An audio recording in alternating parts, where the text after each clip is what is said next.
A gente interrompe rapidinho aqui essa discussão na Comissão de Constituição e Justiça para falar de uma discussão que aconteceu um pouco antes, terminou agora há pouco. Foi concluída a discussão da PEC que tenta mudar as regras da chamada regra de ouro das contas públicas.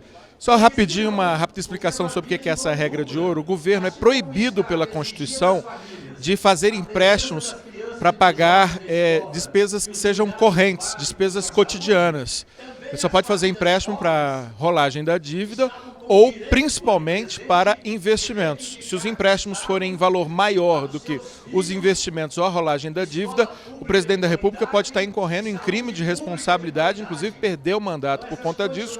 Só uma votação por maioria absoluta da Câmara e do Senado pode liberar o presidente para fazer esses empréstimos em valores maiores e pela primeira vez foi necessário que essa regra fosse quebrada por uma votação aqui no Congresso Nacional. E aí se percebeu que há necessidade de flexibilizar ou de modificar, talvez flexibilizar não seja o termo adequado, mas modificar essa regra para que há gatilhos anteriores a que se chegue a uma situação tão drástica como essa. Essa PEC é a PEC 438, proposta de emenda constitucional da Constituição 438, que tem como relator o deputado João Roma, do PR da Bahia, que vai nos explicar sobre o seu relatório. Como é que o senhor poderia resumir o seu voto, o senhor que considera que é constitucional, admissível a matéria, que ela pode seguir para uma comissão especial? Sim, a matéria é admissível. De fato, o que nós estamos buscando aqui é um aperfeiçoamento, né, da matéria. A regra de ouro é fundamental para que administrações futuras, inclusive, não percam sua eficácia, certo, no trato com o cidadão brasileiro. Quem mais precisa do Estado, de suas funções, de seus serviços, é justamente aquele cidadão que está nas periferias, o cidadão que está mais carente, precisando do braço do Estado. E muitas vezes, inclusive até por questão de demagogia, por questão de populismo, certo, algumas administrações incorrem em erros, certo, que afetam administrações futuras. Então nós queremos sim que essa legislação seja aperfeiçoada para que ela volte a ser sua eficácia, para que a gente consiga ter um regramento, assim como a Lei de Responsabilidade Fiscal, que consiga manter o bojo do Estado brasileiro, ou seja, a eficiência do Estado, dos municípios brasileiros em prestar serviço para a população. Agora, a regra de ouro, por um lado, nessa PEC, ela é endurecida, porque ela não permite mais que seja contornada por uma votação de maioria na Câmara e no Senado, mas, por outro lado, ela é flexibilizada no sentido de que ela cria gatilhos que impedem que as contas públicas se deteriorem. Um desses gatilhos, especialmente, é muito polêmico, o que permite a redução da jornada dos servidores públicos e também a redução dos salários, que é um componente importante dos gastos públicos. Como é que o senhor está vendo toda a mobilização que existe por parte da oposição e de uma parte da sociedade, especialmente dos servidores públicos, contrários a esse gatilho? A lei não vai fazer isso. Ela vai impedir que a má gestão incorra no colapso do Estado brasileiro. O que não é admissível é que o Estado brasileiro entre em colapso, porque senão nós retornamos à barbárie. Então o que nós queremos é o aperfeiçoamento dessa lei e modernizá-la para o que há atualmente dentro da política aplicada. Com isso, nós vamos garantir a eficácia dos serviços do Estado para o cidadão que está nas periferias, o cidadão que mais precisa do serviço do Estado brasileiro. São várias nuances, é uma matéria complexa e que, antes de tudo, precisamos ter muita responsabilidade e serenidade para debater temas que vai afetar não a administração atual, mas especialmente administrações futuras, para que a gente proteja o cidadão menos favorecido com a presença do Estado brasileiro. Além desse gatilho que eu mencionei, da possibilidade de redução da jornada e redução do salário, o senhor mencionaria mais algum gatilho importante que o senhor manteve no texto ou colocou no texto? Tem vários gatilhos, mas um ponto que eu considero crucial também, que eu excluí do texto, é a questão do Sistema S. O Sistema S é uma contribuição dos empresários para um sistema criado pelos empresários, que visa justamente capacitar e aperfeiçoar, né, funcionários em todo o Brasil. E no texto original da regra de ouro, buscava-se se abocanhar 15% desses recursos do Sistema S. Existe uma outra vertente que busca o quê? A desoneração, que é diminuir as contribuições. Nessa tese, podemos discutir. Na tese atual, seria uma coisa esdrúxula, uma vez que o Sistema S não faz parte do orçamento da União, não faz parte do orçamento público, mas é sim uma contribuição do empresário para um sistema feito justamente para capacitar e aperfeiçoar funcionários em todo o Brasil. Perfeito. Muitíssimo obrigado, deputado João Roma, PR da Bahia, relator dessa matéria, da PEC 438, aqui na Comissão de Constituição e Justiça. Lembro que uma vez aprovada, a votação não aconteceu, foi encerrada a discussão, a votação deve acontecer amanhã. Há uma enorme expectativa, o governo já enviou uma proposta, inclusive semelhante também com esses gatilhos em relação à regra de ouro, portanto o assunto tem mobilizado muito os parlamentares. Um dos parlamentares mobilizado em torno dessa discussão é o deputado Kim Kataguiri, Democratas de São Paulo, que apresentou um voto em separado, ou seja, um outro relatório com um outro substitutivo, com uma nova versão, que uma vez rejeitado o texto do deputado João Roma, o texto do deputado Kim Kataguiri pode ser acatado se ele tiver o apoiamento da maioria dos parlamentares aqui da Comissão de Constituição e Justiça na votação que, eu repito, deve acontecer amanhã. Qual a diferença básica, deputado Kim Kataguiri, do seu voto em separado para o relatório do deputado João Roma? A diferença fundamental é que o meu relatório prevê a contribuição do Sistema S, como prevê o texto original da PEC do deputado Pedro Paulo, né? A gente está exigindo, caso haja quebra da regra de ouro, contribuições das empresas via acabando com as renúncias fiscais, do setor público acabando com os investimentos, de servidores diminuindo carga horária, diminuindo proporcionalmente os seus salários. Enfim, a gente está exigindo sacrifícios de toda a sociedade e não faz nenhum sentido manter o Sistema S de fora. Qual a visão que o senhor tem a respeito da possibilidade que, uma vez aprovada a PEC, já no ano que vem, porque já estaríamos quebrando a regra de ouro, já no ano que vem haveria redução de jornada e consequente redução dos salários dos servidores, que me parece ser o ponto hoje que gera maior tensão? Acho que se houver o esforço do governo para aprovação da PEC, é possível sim a gente já aplicar o gatilho no ano que vem, né? A PEC ela prevê 3 gatilhos. Um é quando existe a perspectiva de se quebrar a regra de ouro. O segundo é quando já está prestes a quebrar a regra de ouro, e o terceiro é quando se quebra a regra de ouro, quando o governo toma empréstimo para pagar despesas obrigatórias. Então a gente já se encaixaria no terceiro e mais grave dos gatilhos, que seria a quebra da regra de ouro, e imediatamente você suspenderia a criação de aumentos de salário, ou de novas renúncias fiscais, ou de concursos públicos, ou de investimentos públicos, né? Todo gasto público seria completamente paralisado e haveria o corte na jornada de servidores com consequente redução de salário, né? Essa discussão também está acontecendo lá no Senado, naquela proposta que foi elaborada pelo governo, encampada pelos senadores, e lá a regra de ouro prevê que esse gatilho do aproximado não seria quando chegasse a 95%.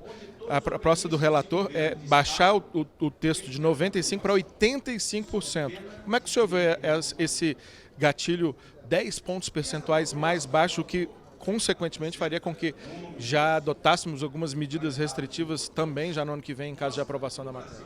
A PEC do Senado, ela tem só esse gatilho, né, dos 95%, ou seja, é muito mais tarde, quando basicamente, para fazer uma analogia, quando o incêndio já tomou conta de praticamente toda a floresta, aí sim você pode começar a tomar medidas contra ele. Aqui a proposta da Câmara, quando existe a perspectiva de se começar o início de queimada, a gente já pode chamar os bombeiros e solucionar o problema. A perspectiva de economia da PEC aqui da Câmara dos Deputados é 3 vezes maior do que a do Senado. Então, a gente ativa os gatilhos mais rapidamente. Claro que num primeiro momento seria igual a do Senado e da Câmara, porque o gatilho seria ativado de qualquer jeito, porque a gente está quebrando a regra de ouro. Mas pensando a longo prazo, a da Câmara é mais sustentável porque já prevê antecipadamente o acionamento desse gatilho e, em segundo lugar, muito mais dispositivos de economia do que a PEC do Senado. Como é que o senhor avalia a possibilidade de aprovação na matéria? A gente sabe que aqui na Comissão de Constituição e Justiça provavelmente há todos os votos necessários, mas no plenário há aí uma complicação, principalmente pelo fato de que são necessários 3 em cada 5 votos, 308 parlamentares apoiando ostensivamente a matéria. É uma votação difícil, vai depender diretamente da articulação do governo com o parlamento. O governo é maior interessado porque é aquele que quer manter o seu equilíbrio fiscal, então a gente vai precisar muito da atuação do presidente da República e do ministro da Economia se a gente quer que esse projeto seja aprovado. Aqui na CCJ a gente vai fazer a nossa parte, vai aprovar, seja o texto do deputado João Roma, seja o meu texto, vai sair a regra de ouro, vai ser instalada a comissão especial. Agora a gente precisa do esforço do governo, que é o maior interessado nisso, no equilíbrio fiscal, para fazer com que a proposta seja aprovada em plenário. Perfeito. Muitíssimo obrigado, deputado Kim Kataguiri. seguir e Democratas de São Paulo, também falando favoravelmente a mudanças na regra de ouro, mas numa perspectiva, digamos assim, um pouco mais dura, atingindo também parte do empresariado por meio de uma parcela dos recursos do Sistema S. Um dos parlamentares que falou contrariamente à matéria, é contra essa modificação no âmbito da regra de ouro, foi o deputado Pompeu de Matos, do PDT do Rio Grande do Sul. Por que o senhor é contrário e qual é a perspectiva que o senhor vê de aprovação ou não dessa matéria? Olha, primeiro é importante que o cidadão, o telespectador, o brasileiro compreenda o que é a regra de ouro. Via de regras não é uma coisa meio esotérica, mas ela se estabelece quando a lei diz, a Constituição diz que o governo pode fazer financiamento, só que esses valores de financiamento ele só pode usar para investimento. Ele não pode usar para custeio. Ou rolagem da dívida. Ou rolagem da dívida. Então, o que acontece? O governo, eu diria assim, se fosse privado, tu pode fazer um financiamento para comprar um carro, pode fazer um financiamento para comprar uma casa, mas tu não pode fazer um financiamento para comprar um rancho no supermercado. Essa é a primeira questão que é importante esclarecer. A outra questão, e aí a razão de ser que nós temos contrariedade, é que o governo vai flexibilizar a regra de ouro, ou seja, vai tirar da Constituição. E essa questão do problema da regra de ouro é que o governo criou a PEC do teto. A PEC do teto, ela inibiu o investimento, então hoje tu tem possibilidade de fazer financiamento, mas tu não tem possibilidade de fazer investimento. Aí o governo quer desconstitucionalizar isso não é para coisa boa, é para gastar. Bom, nesse contexto, o governo diz assim, olha, se eu gastar mais, quem é que vai pagar a conta que eu gastei? Vai pagar o abono do PIS/PASEP não vai ter mais, eu vou cortar os servidores em 20% dos CCs, eu vou cortar o salário dos servidores, eu vou cortar os servidores que não têm estabilidade, eu vou aumentar a contribuição previdenciária dos servidores, ou seja, quem vai pagar a conta? Os servidores, os trabalhadores. Então, o governo flexibiliza, o governo comete excessos e aí, em vez de ele, o governo, ser punido pelos excessos que cometeu, ele diz, não, agora vocês, servidores públicos, vão pagar essa conta por conta das coisas que eu fiz. No Chile aconteceu algo parecido. Eles foram apertando o cinto, deixando o povo na miséria e como ninguém tem sangue de barata, uma hora o povo reage e no Chile reagiu. Não é o que a gente quer para o Brasil. Por isso que a gente faz as advertências, a gente mostra isso. Então quer cortar? Vamos cortar o juro? Vamos cortar os excessos que tem da gastança do governo? Vamos cortar a propaganda do governo? Outra, se tu pegar agora, essa semana, quanto é que está o dólar? Chegando a R$5. A gasolina já está a R$5. A carne a R$50. O botijão de gás a R$100. O juro do cheque especial 200. O juro do cartão de crédito 300. Esse governo é de outros 500, mas que 500 são esses? Então a gente precisa assim equilibrar. Por isso que nós não concordamos com isso. Regra de ouro é regra de ouro e como tal tem que ser preservada. Muitíssimo obrigado, deputado Pompeu de Matos, PDT do Rio Grande do Sul, integrante da oposição, portanto um dos parlamentares contrários a essas mudanças na regra de ouro, que eu repito, estão em discussão aqui na Comissão de Constituição e Justiça da Câmara, aprovadas amanhã, seguem para uma comissão especial que tem 40 sessões para emitir o seu relatório e aí sim a matéria vai a plenário, mas estão em discussão também no Senado Federal por proposta do governo federal. Repito, a discussão se encerrou no dia de hoje, amanhã passa-se já diretamente para votação. Como a oposição é contrária, deve ter uma longa e dura obstrução para impedir a votação da matéria, mas como a maioria formada em torno dessa questão, muito provavelmente ela será aprovada depois de uma longa batalha regimental. Nesse momento, outra proposta de emenda à Constituição está sendo discutida agora, a PEC 200. É uma PEC que constitucionaliza o Bolsa Família. Coloca na Constituição que hoje existe apenas em lei, a lei do Bolsa Família, a lei de uma transferência para as famílias mais pobres, as famílias socioeconomicamente vulneráveis.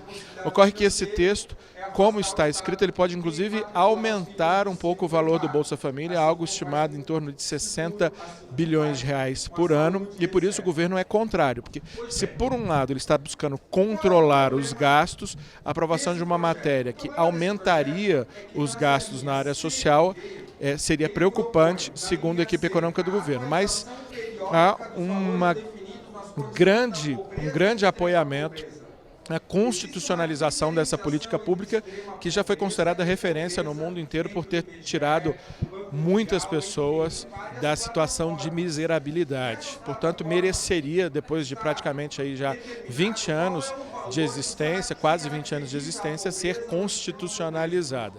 Mas é um bom debate que ainda vai acontecer também aqui no âmbito da Comissão de Constituição e Justiça sobre constitucionalidade, juridicidade, boa técnica legislativa, chamada admissibilidade. Então vai para também uma comissão especial, 40 sessões antes de ser enviada ao plenário. Hoje nós tínhamos, essa discussão deve se encerrar daqui a pouquinho, às 2h30, aqui na Comissão de Constituição e Justiça, porque está marcado para as 2h30, no plenário da Câmara, uma sessão do Congresso Nacional, portanto uma sessão conjunta da Câmara e do Senado.